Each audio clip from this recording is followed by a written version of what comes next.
Welcome to the Cafe Culture Podcast, a season of discussions on culture, politics, philosophy and science. Great. Well, thank you very much indeed, Anna, and thank you all for coming out. You could have been canvassing, so this is definitely a relief. It's very good of you to come, and I'm very grateful. I've just come up from London, in fact, where everything is incredibly feverish, as you can imagine, in and around the political parties. And indeed government. We're in this rather odd position where government still exists. We're about to go into the purdah period. And I was talking to a friend of mine who's a civil servant just about what's going on. And he recounted a very, an interesting story about the new government we have now. He just thought he'd play a little joke on a friend of his. So one of his colleagues was in the Cabinet Office. Now, I don't know whether any people are familiar with the way the buildings are organised, but the Cabinet Office is on Whitehall, but it has a back entrance into number 10, because there's a lot of movement between the Cabinet Office and number 10. And so important positions in the government, senior people often have rooms in the Cabinet Office because number 10 is quite small. And so his friend worked in the Cabinet Office, and he thought he'd just play a little joke on him. And he rings him up and he says, "Call yourself a political operator? You're a lazy git." And he doesn't realise that the friend of his in the Cabinet Office has been moved out of his office to make way for Dominic Cummings, who wanted a big room next to number 10 and wanted a room, and the room he was given was in the Cabinet Office. So my friend found himself talking, as he quickly realised, not to his friend whom he thought was working there, but to Dominic Cummings. So, call yourself a political operator.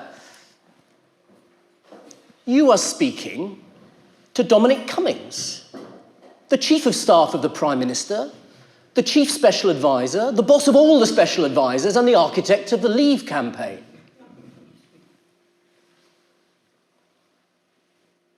Civil servant, trained to think quickly on his feet, he says. "And do you realise who you're speaking to?" "No, I don't." Thank God for that. Anyway, that's not true, but it was a good way to get us off. I'm going to talk about Rethinking Capitalism, which was the title of a book I published a couple of years ago with another economist called Mariana Mazzucato, and has been a subject on which I've been thinking for a few years now. And although it might look like this election that we're about to have is going to be largely about Brexit, I think it's actually about capitalism. And it's about the way in which capitalism has developed partly over the last 10 years since the financial crisis, but in a way over a longer period for about 40 years, which has led to a series of problems of which Brexit is one symptom. I don't think Brexit is simply an economic phenomenon, the vote for Brexit. I think there are many things went into it. But I do think that as a particular example of a phenomenon which is now quite widespread in the Western world, of a kind of revolt against the elite, it does have something to do with the particular character of capitalism over the last 40 years. And I want to try and explain what I mean by that. And I'm going to make a grand claim, which is that the form of capitalism that we have at the moment is now going through, and has been going through for at least the last decade, what I would call a triple crisis. One aspect of which we all became familiar with in 2008, which was the financial crisis, when a system that had apparently been working really well and had actually was a kind of triumph of the capitalist model, which was the growth of the financial sector, which was earning huge profits, employing very large numbers of people, making massive exports for the UK and for the US and the other centres of the financial system, Switzerland and elsewhere, and appeared to be driving growth in the rest of the economy, proved in fact to be the Achilles heel of the system. Because as we now know, but were not sufficiently aware of then, what was building up in the system was an unsustainable level of debt, of credit creation by banks and other financial institutions, not based on the real value of what was going on in the productive economy, and which eventually, like all bubbles, burst. And when I say like all bubbles, of course, this wasn't the first financial crisis that capitalism has experienced. Capitalism goes through cycles in which the build-up of the value of particular assets, and sometimes it's land and property, sometimes, as in the earlier in the 1990s and late 80s, it was the dot-com boom. Previously, the tulip bulb phenomenon in the Netherlands many centuries ago, that capitalism tends to have these periods when asset prices of some kind of assets are built up beyond their real value and then eventually burst. And this was a particularly dramatic one, which, as we know, almost caused the economic system to collapse altogether. And had the banks not been bailed out by the governments of the world, I was an advisor to Gordon Brown at the time that happened here, we would have had a situation where literally we wouldn't have been able to get money out of cash machines in the wall. That was an incredibly serious moment. And it did indicate that something had gone wrong in the system, that the capitalist system was not generating a sustainable form of growth, but was generating a form of growth which rested too much on a particular model of finance. And the instability that was caused in that has rippled through into the rest of the economy ever since, with a recession, the longest recovery from recession we've had since records began, and a whole variety of other problems. The second crisis, which we are now just beginning to be aware of as a crisis of the economy, but we should have been aware of for much longer, is the environmental crisis. Just as capitalism tends to build through its financial system a system of making a lot of profit out of finance and then finding that is actually its Achilles heel, the same kind of logic applies to the way in which the capitalist system, any economic system, treats the natural environment, which is it treats the natural environment as a resource that you can extract those resources from the earth, and then you can pour the wastes back into the earth, into the air, the water, into the land. And we know from the laws of thermodynamics that every resource that's extracted has to go back in exactly the same mass as it went before. We also know from the laws of thermodynamics that will be in a more disordered state. That's the law of entropy. And pollution is, in a sense, an example of the way in which those resources get transferred from a concentrated state to a more diluted, disordered state. Think of a lump of coal, heavily concentrated. Think of the carbon dioxide which emerges around. The mass is the same. Coal plus oxygen, carbon dioxide, but in a disordered state, and we know that is the source of pollution. The natural environment has the same dynamic in which we make lots of money out of it, it gets lots of value, but if we use it unsustainably, it then bites us back and becomes an Achilles heel. And we are now living with the consequences of 200 years of treating the natural environment as a resource to be extracted in that way and for waste to go back into the environment in that form. And we now know that climate change is the inevitable consequence of the model of industrial capitalism that we've had for 200 years. There was no way in which we could use that much carbon, all sunk carbon from fossil fuels, which have been built up over many, many millions and millions of years, in a very short, concentrated period of time, without all of that carbon dioxide going into the atmosphere, warming the atmosphere and the oceans. And this is, in a sense, the comeuppance of that system. It was the inevitable consequence of a system relying on resource extraction in a linear form, in a linear flow, to get that result. And what we now know, as reports not just of the Intergovernmental Panel on Climate Change, but other now international bodies which are looking at other environmental systems, that we are now reaching critical points, not just on climate, but on the loss of biodiversity. We're going through what the biologists are calling the 6th mass extinction that we've experienced in the Earth's history, of soil depletion and loss, where soil fertility is declining around the world, of marine pollution, we've become aware of plastics pollution in the ocean, of air pollution. I don't know whether you saw the pictures from New Delhi yesterday, completely uninhabitable conditions now in New Delhi as a result of a number of factors. So we are now approaching the kinds of environmental conditions which are beginning to undermine the system altogether. And if these conditions persist, the economy will not be able to continue to grow, that we are now reaching those kinds of tipping points. So here are two, what a Marxist would call a kind of contradictions of capitalism, where something that generates growth also generates the problem. And both the financial system and the environment, in different ways, have that kind of characteristic. The third crisis is more subtle, because the third crisis is not something which has exactly that characteristic, because it has a political flavour. My sense is, and this is what I would characterise as the third crisis that we're living through, is that the legitimacy, the public legitimacy of the economic system is now in crisis. There is a real problem, it seems to me, in the public's understanding of and acceptance of the economic system. And Brexit is one of the symptoms of that. And there's a very, very good reason for that, which is that we've been promised since the war, and in a way the war was the watershed moment. I think before the war, I don't think it was true that most people thought the economy was going to do them good. I think a lot of people just thought the economy was not going to be something which did them good. But since the war, there has been a kind of promise. And it was a promise made by politicians and governments, but drawing on what they thought they could do with the economic system, which was that over time, living standards would rise and inequalities would fall.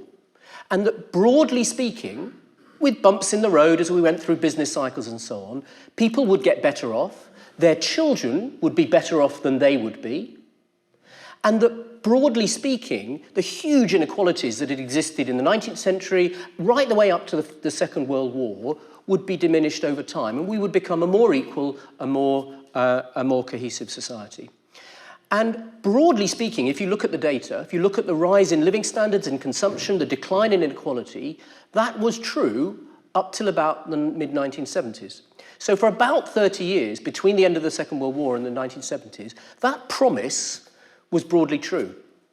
And it continued true with the huge dip in the 1980s, but it continued through the 1990s and even into the mid-2000s. That living standards did rise, consumption rose, people, broadly speaking, poverty reduced, inequalities a bit less so. What seems to have happened over the last decade is that that promise has been broken. If you look, for example, at wages, average wages today are no higher than they were in 2007. We've had an entire lost decade for average wages, for living standards for most people. If you look at levels of inequality, they've not risen hugely, in fact, over the last decade, if you look at the normal measures. But if you look at the top 1% of the population, they've had a huge increase in wealth and in incomes relative to the rest of the population. And that has become much more, we've become much more aware of it. As a society, we communicate much more, that's become much more visible. And people are much more aware of that. The difference in the inequality of wealth has particularly become clear in the housing market, where if you look at the generational differences in housing, this huge change that's occurred, which is that my generation were people able to buy a house, start paying down a mortgage in their 20s, and by their 50s expected to own a home, and if they were lucky might inherit one from parents, or a couple might inherit two homes, which has given my generation a basis of housing wealth which is now not going to be repeated in the next generation. And we are all well aware of how difficult it is for young people and poorer people now to get on the housing ladder. And that is because house prices have risen in a completely different, at a completely different pace from earnings. So earnings and house prices have diverged hugely. And that has left the present young generation, the first generation since we've got records of this, who are set to be poorer than their parents at each age as they go through their lives. So that sense that, and of course also burdened with student debt and so on, which is another factor. So that sense, that promise, which was that you would be better off and your children would be better off than you, seems as if it's no longer there. We also can see the huge divergence that has now occurred geographically. So London and the South East has recovered from the financial crash and is growing quite well. Now, more than 40% of the British economy is in London and the South East. 40% of the population certainly isn't. And yet there are many parts of the country where there's been barely a recovery from the recession in 2008 to 10, and where incomes are still considerably lower than they were there.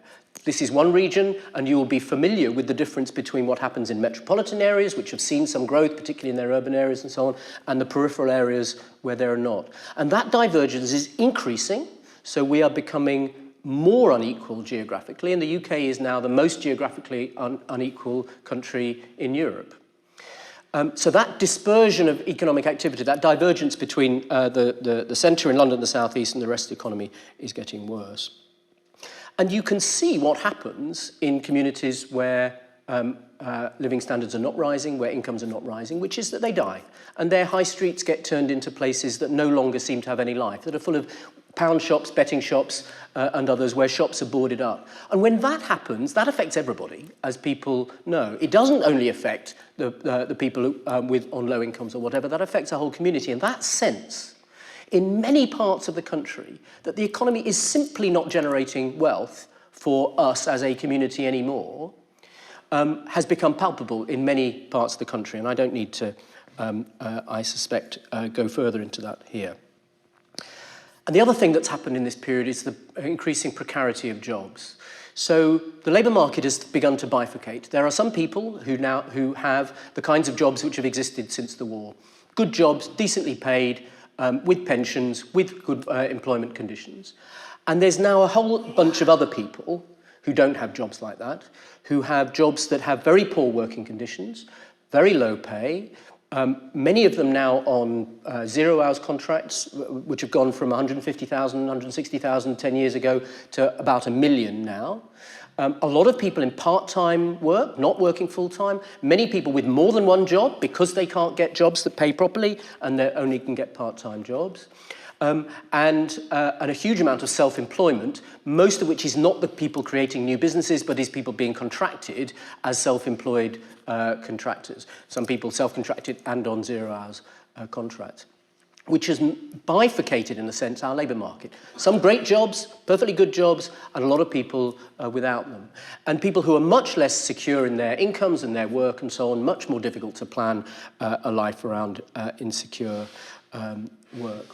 And that has happened as well. All of those things mean that it is no longer simply possible to say that our economy is doing well. It's doing well in some places. There is growth, there are good jobs for some people, but in many places that is no longer the case. And if you look at what we would think of as kind of mainstream economic indicators, they show the underlying reasons why. Our growth is very weak. We have a growth rate around 1% now, which historically is very weak. And most of that is fueled by consumption, fueled by debt. So our consumer debt levels are now close to what they were in 2008. And that's because basically we're not living within our means. We are still borrowing more and more money in order to keep our consumption levels up. And most of our growth is in that. It isn't in investment, which is of course the engine of long-term growth. Our investment rates are pretty static. Productivity has stalled. So we've got no higher productivity than we did 10 years ago. A long time series which showed that economic growth led to productivity growth. And for the last decade, that has simply not been true. Productivity growth has remained static, which is no surprise then why wages have not grown. And we are still in a trade deficit, which is as high as it's been for 15 years. It's around 3% of GDP. So in no sense could you say that the capitalism that we have today, the economy we have today, is succeeding. In many respects, it isn't working, and people have noticed. And the reason, in my view, why so many people voted to leave the EU was not because they thought the EU was the source of all of our problems, was because they thought the economy is not working for them and they were given a chance to make a change and to tell the elites, the governments, that they wanted something different. There is some evidence for that in what we know about the reasons people gave for voting for Brexit. I don't think it was everything. I think immigration clearly played a part, some sense of national identity, a desire for national sovereignty, a dislike of the EU. All of those factors played a part. But what's interesting is that Brexit was not an isolated phenomenon. I've talked about the UK economy, and all of those facts and trends I've given are all about the UK economy. But in fact, broadly speaking, every Western capitalist economy has gone through something like that over the last 10 years. This is not a story just about the UK. Different economies are different. Germany, much stronger in many ways, has not gone through exactly the same form. The Scandinavian economies, much more equal and so on.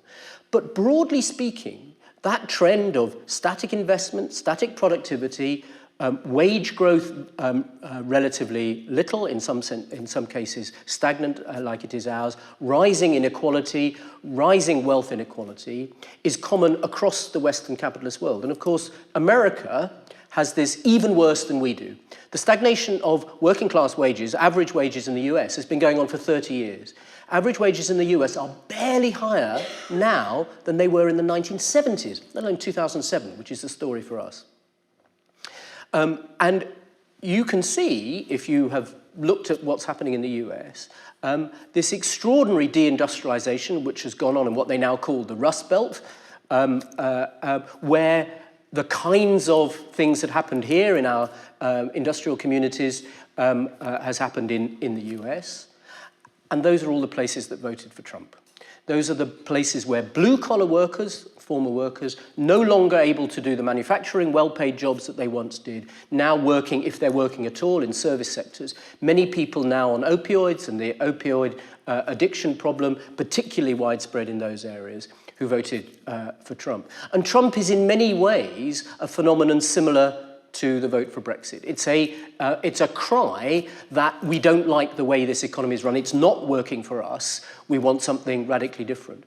And if you look at the different parts of the EU where similar phenomena have occurred, you see the growth similarly of populist parties. So the AfD in Germany is mainly concentrated in Eastern Germany, where a similar process has gone on. The Marine Le Pen's party, now renamed, similarly in France and elsewhere. Now, national identity is a crucial part of this, I don't deny that. But this common story of an economy no longer living up to its promise for the majority of people is something which is now common across the Western world. And it's why I think the model of capitalism that we have now has a crisis of legitimacy. It's a political crisis which has emerged in this disaffection.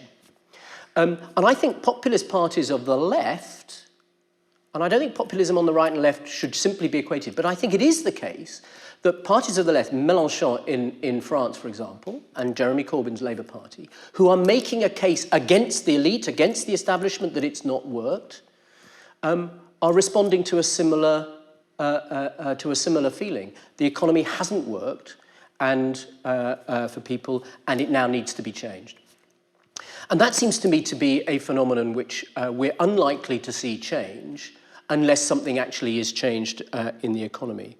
And I don't think, as you might expect, that Brexit, Trump, Marine Le Pen, the AfD or whatever, the right-wing versions of populism actually have an answer which will solve the problem. Trump is an extraordinary figure economically. He's done two big economic things. One is a trade war with China, which is, and now with the EU and Canada and various other people, he's got sanctions and tariffs, but particularly with China, in which, for some reason, he thinks China is carries the principal cost of this. What this trade war does, when you put tariffs on Chinese goods, you raise the prices of goods in America. The people who pay the tariffs that Trump has imposed are ordinary Americans who are trying to buy goods that are produced from China. That's where the cost comes. It costs in American consumption.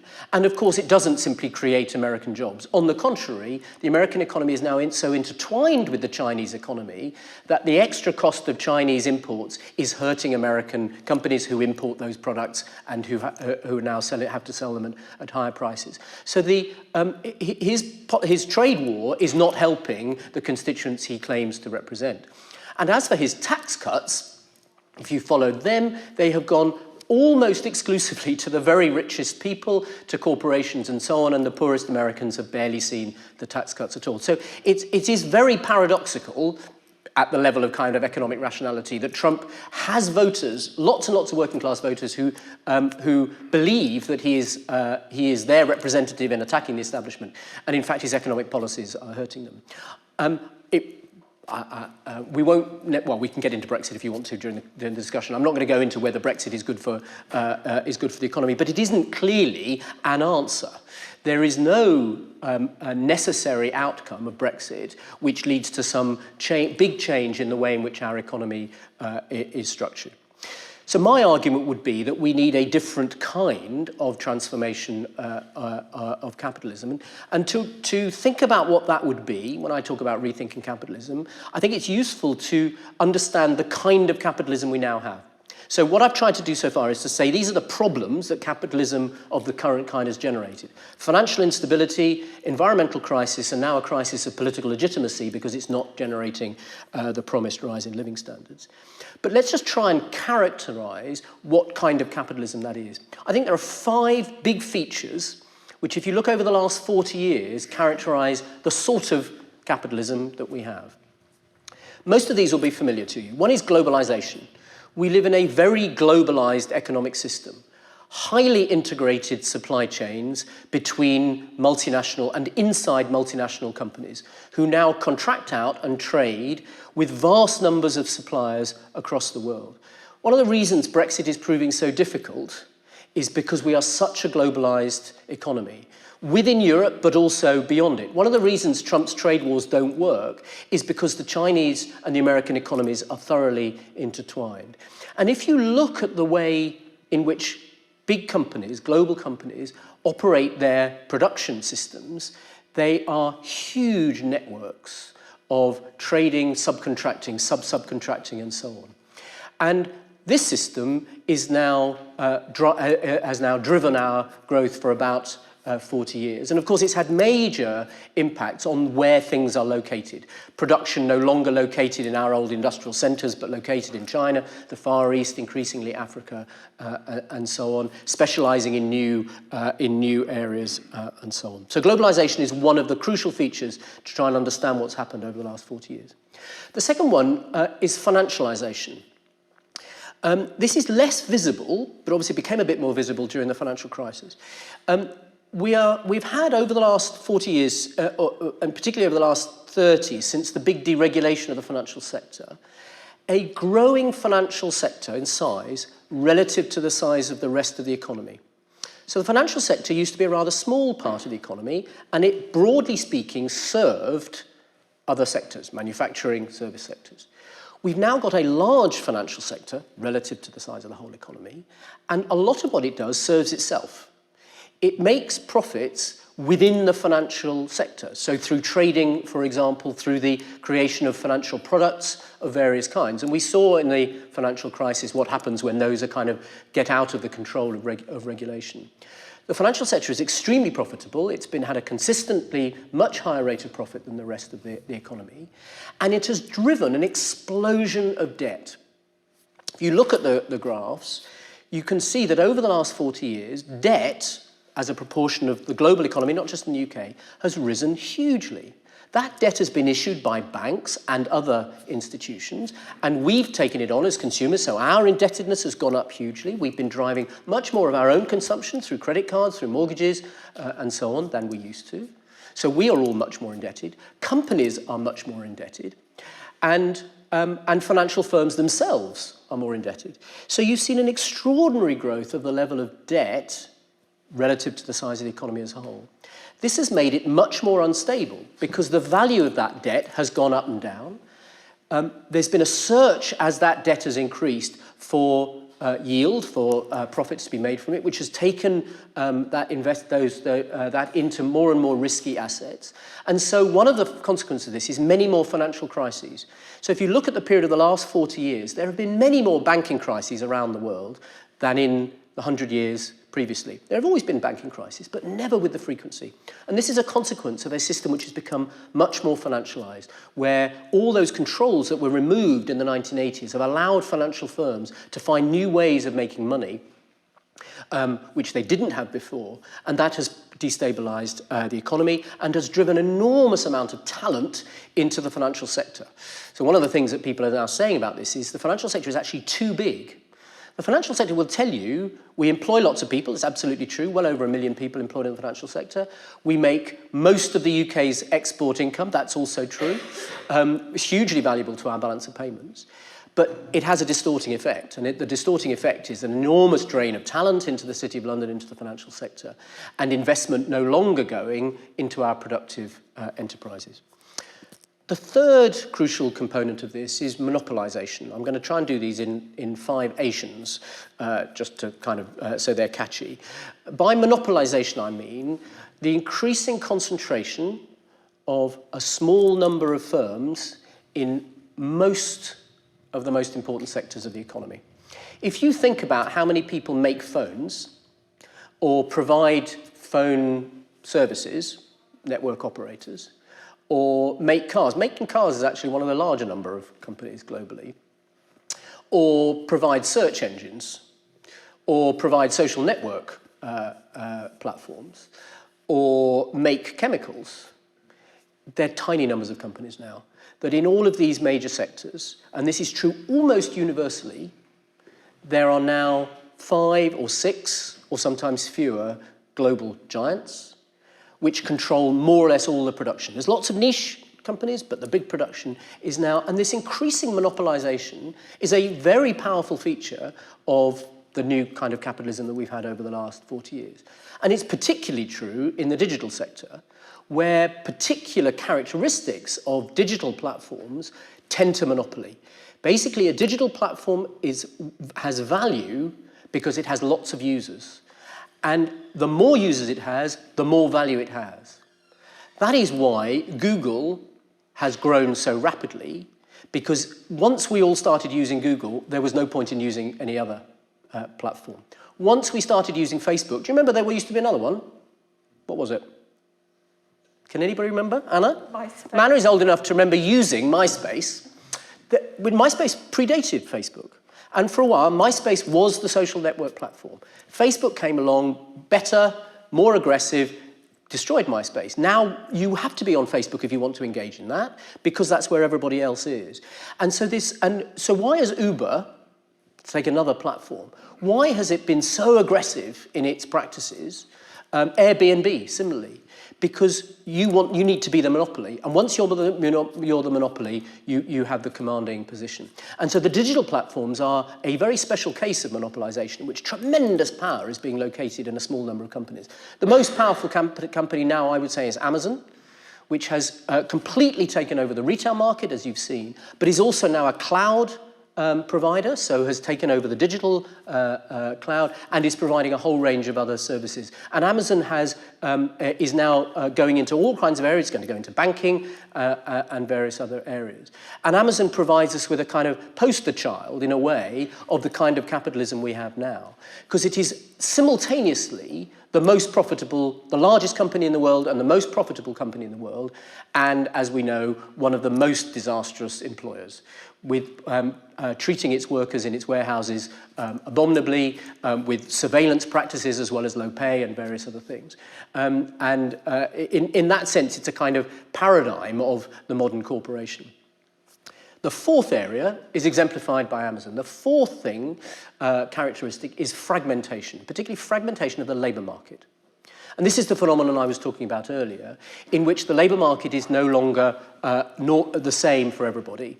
We have some good jobs, as I said, and then this fragmentation of work for many other people, in which work is no longer something which comes with a whole set of rights and benefits, with holidays, with pensions, with good working conditions, with trade unions, with decent pay, and so on, but for many people has been fragmented. And then the fifth characterization, the fifth character is fossilization, which is really, I shouldn't really use an Asian word there, but I'm trying to give you five words that end in Asian. The reason why I shouldn't is that fossilization sounds like it's new. Fossilization has been what we have been doing, using fossil fuels for 200 years. But you cannot understand modern capitalism without understanding its use of carbon. We still, as a global economy, use 80% of our energy comes from fossil-based fuels. There's been huge growth of renewable energy over the last decade or two, but it is still completely dwarfed by the carbon-based fossil fuels. And you can't understand our capitalist system without that energy source. There would be no economic system without that energy source. So the fossil basis of global capitalism also has to be understood. So there's the five characteristics that I think characterize the kind of economy we have today. Globalization, financialization, monopolization, fragmentation of the labor market, and fossilization, the basis in fossil fuels. That's how I would characterize the kind of economy we have today. And that kind of economy generates the triple crisis. That kind of economy is where those problems come from. The financial instability that we saw in the financial crisis, the environmental unsustainability that we saw, and the series of problems of living standards, of inequality, of low investment and so on, which emerge from the financial, potentially the financialization of the economy. So, what to do about it? I think we need a radical transformation of this system if we're going to deal with these problems. I don't see how we're going to get out of these set of problems that we have now, the economic problems, but also the political problems we have now, unless we do something about this economy. And I would argue, and I'm going to go through this pretty quickly, and we can talk more about this in Q&A and discussion, that there are 7 things that need to be done, basically, to this economy in order to give it a chance of preventing financial crash, putting it on a sustainable path, and providing a decent sense of living standards and a reduction in inequalities for the majority of people. I'm going to run through these very quickly because we could spend a lot of time, but let me just tell you what I think they are. So the first one is we need to secure sustainability. If we do not deal with the completely unsustainable way in which we are currently using the Earth's resources, not just carbon, but soil, water, the air, and so on, we are going to come into problems, the severity of which we've not yet started to see. Many parts of the world already experiencing this. There is an ongoing environmental crisis in many parts of the world, but we have to get a grip on this problem, and that seems to me to be the first and absolute priority of this altogether. I think there's only one way you can secure sustainability, which is that you have to write deep reductions in environmental impact into law. We did this with the Climate Change Act. The UK was the first country to introduce a Climate Change Act. The Climate Change Act puts into law a declining path of greenhouse gas emissions. It's not, under the current law, a sufficiently rapid path, although the Parliament just improved the target to net zero by 2020. But we have the framework for the reduction of emissions because in law, the British economy is constrained to sit within that declining path of emissions. We haven't done that for other environmental impacts, and my view is we should do. We need what I've called a Sustainable Economy Act, which would set a series of declining environmental targets over time to hold us within sustainability limits. Doing that is going to be very, very difficult. I do not underestimate actually how you would achieve those and so on. But it seems to me without that kind of framework, we will carry on being unsustainable and we will hit tremendous problems. The second thing we have to do is we have to raise investment. We have an economy which is driven by consumption. There's not enough investment. If we're going to improve our environmental performance, we've got to invest massively in energy efficiency, in renewable energy, in sustainable transport, in massive tree planting, for example, in a shift in our agricultural system to reduce its pollution of soil and its use of land, and so on. We need a huge increase in investment, and I don't believe anymore that can be driven by the private sector alone. The private sector has proved itself unable to raise investment of the kind that we need. So I'm in favour of a much greater role for the state, a national investment bank, for example, and of state spending to try and drive investment, to try and leverage private sector investment into the things that need investment in. So I think the state's going to have to play a much more active role.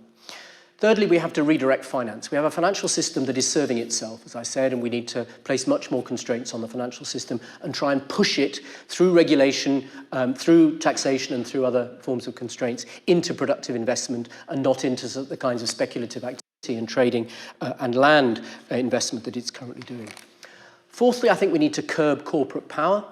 I don't see how we can get the outcomes for ordinary people that we want when corporations, when companies have so much power in the market. And I think that's quite a difficult thing to do, but I would start with regulating the digital companies. I don't see why Facebook and Google and Amazon aren't treated as utilities. We don't allow anybody to supply energy or water or broadband without a license from the government. And once you've got a license from the government to supply something where you are a monopolist or an monopolist, you can then impose conditions on it. And I don't see why we're not doing that with the major digital companies. But I think we're going to have to control what the corporations do. Fifthly, I think we should rebalance the labour market. If you look at what's happened in the labour market, you can see a huge imbalance of power between employers and workers. In the mid-1970s, about 70% of our national income went to workers in wages and salaries. It's now about 55%. That's an enormous reduction in the proportion of our national income which is going to people who are working. The rest of it's gone into people who own shares and land. And that reduction is correlated very closely with the decline of trade unions in that period. And that's not really surprising. Because what trade unions do is they bargain collectively and they use the collective power of workers to bargain for wages for all of them. And as trade unions have declined and as the labour market has been fragmented, it's been much harder to organise unions when lots of people are on 0 hours contracts or they're self-employed or they're doing part-time work or they're in very small companies in the service sector. It's much harder to organise trade unions. I don't think this is an easy thing to do. But I think unless workers get the power to bargain, again, for their wages collectively, I don't see how we're going to raise incomes. I think we can do some of it through the minimum wage, and that's now rising, which is very good. So I think we can do that. I think we can regulate labour markets much better. We can have much better working conditions by law and regulation. But we're going to need to get more money into the hands of workers, and that's what trade unions have traditionally done. Sixthly, I think we need to redistribute wealth. The reason that, as I say, that the income share of the labour share of national income has gone down is because the capital share has gone up. People who own capital have earned more and more. Two ways of doing that. One is you can get more money into the hands of people who work. The other one is you can distribute the capital better. Capital is increasingly concentrated. Very small numbers of people own financial assets. Larger number own homes, but as we know, that's now also in decline. I would like to see a system in which more people owned financial assets. On the Commission on Economic Justice, which I ran at the IPPR, we proposed a citizens' wealth fund, where a public trust would build up the wealth, would buy company shares, or companies would be required to give company shares in a more radical version, and would gradually build up a wealth fund on behalf of the people, which would then pay out a dividend to everybody. Some way of ensuring that all that wealth, which is being built up in the system, does not go to a smaller number of people, but is spread more widely. And then lastly, seventh, I think we need to provide public goods. Austerity has been a disaster. It's been a disaster economically. It took demand out of the economy just when the economy really needed it. It hasn't generated growth. But it's also decimated, as we know, our public services. And the thing that we've come to realise during the period of austerity is how much our public services contribute to our way of life and to our sense of a decent standard of living. Many of us think of our standard of living as our own private income, and we're kind of encouraged to do that, that what makes me well off is the income I earn. But as we've seen public services being hit in the way they have, I think we've all realised, actually, no, our standard of living is also made up of the goods that we use and pay for collectively, which are public services. And we know that there are other public goods that we also need to secure together. You can't get a clean environment on your own.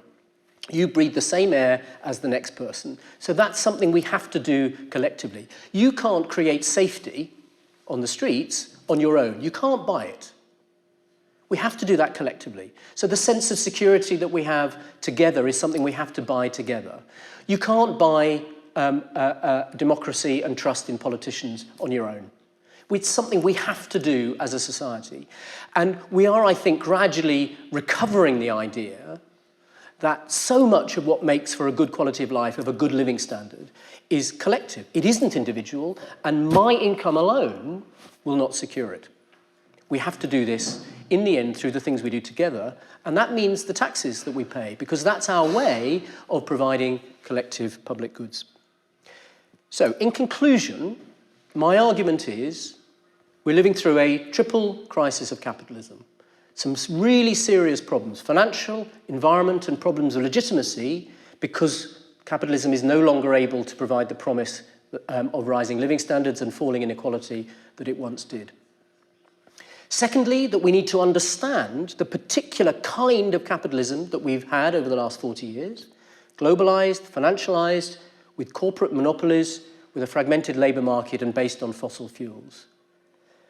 That form of capitalism is what's generated those problems.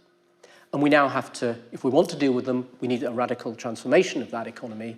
And I think there are these 7 areas that will be critical. And the obvious question that will come back at this point, you're thinking is, can that be done? Is that really possible that we could go through, we could execute a transformation of the economy of that form? And the answer is, we've done it before. We've done it twice before in the last 100 years. There have been 2 moments, decades, of crisis of capitalism in the last 100 years. The 1930s, which following the Wall Street crash in 1929, the 1930s saw the Great Depression, which was a complete collapse of the economic system and its ability to provide for ordinary people. Mass unemployment, mass destitution in the US, the UK, and elsewhere. And out of that experience of the 1930s, we developed a new kind of economic understanding, which we know as Keynesianism, and then a new economic political project, which was the Keynesian settlement and the welfare state settlement after the Second World War, in which we said, we're not going to go back to the Great Depression, we're going to try and get full employment, and we're going to use the powers of the state to secure full employment, and we're going to ensure a decent living standard with a minimum floor for everybody through the welfare state. And we raised taxation in order to do that, and we provided universal public services. And so we did a radical transformation of the economy right across Western capitalism. Started in the UK, but it then went right across Western capitalism in the 1940s relative to the crises of the 1930s. That system lasted for about 30 years, the Keynesian post-war consensus, until the 1970s saw a bunch of other crises. The Bretton Woods system of internationally managed exchange rates was ended in 1971.